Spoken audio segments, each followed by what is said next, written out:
Pertobatan Santo Paulus Rasul. Aku inilah yang paling hina di antara semua rasul, sebab aku telah menganiaya jemaat Allah. Tetapi karena kasih karunia Allah, aku adalah sebagaimana aku ada sekarang, dan kasih karunia yang dianugerahkannya kepadaku tidak sia-sia. Sebaliknya, aku telah bekerja lebih keras daripada mereka semua. Tetapi bukannya aku, melainkan kasih karunia Allah menyertai aku. 1 Korintus bab 15 ayat 9 sampai 10. Demikianlah kata-kata Paulus tentang dirinya sendiri.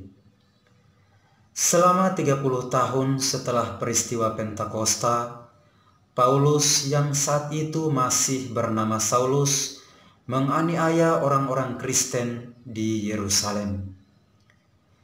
Ia pun menyaksikan peristiwa pembunuhan atas diri Stefanus, seorang diakon yang penuh hikmat dan kuasa Roh Kudus.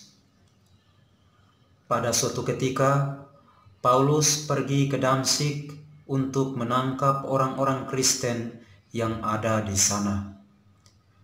Ia mendapat izin khusus dari imam besar. Dengan izin itu, ia merasa berhak dan berkuasa untuk membawa orang-orang Kristen itu ke Yerusalem untuk dianiaya. Namun apa yang terjadi?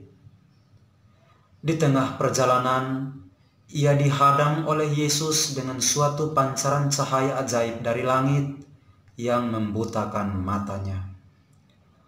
Paulus rebah ke tanah. Lalu berserulah Yesus dari dalam cahaya itu, "Saulus, Saulus, mengapakah engkau menganiaya aku?" Saulus menjawab, "Siapakah engkau, Tuhan?" "Akulah Yesus yang kau aniaya itu." Kepada Yesus, Paulus bertanya, "Tuhan, apa yang kau kehendaki aku perbuat?"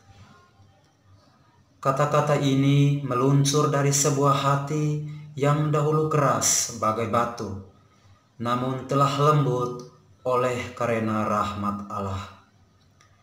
Inilah kata-kata awal yang mengantar Paulus ke gerbang tugasnya sebagai rasul kaum kafir.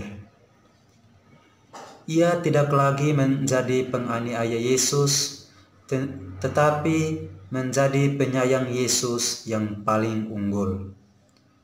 Orang ini adalah alat pilihan bagiku untuk memberitakan namaku kepada bangsa-bangsa lain, serta raja-raja dan orang-orang Israel, kata Yesus kepada Ananias.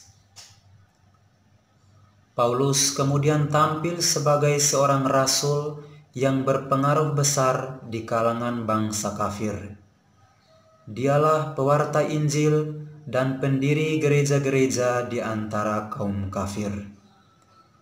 Pada pesta pertobatannya ini, patutlah kita mendoakan semua orang yang belum mengenal Yesus dan Injilnya, agar mereka pun memperoleh keselamatan dalam Kristus Yesus serta kemuliaan kekal.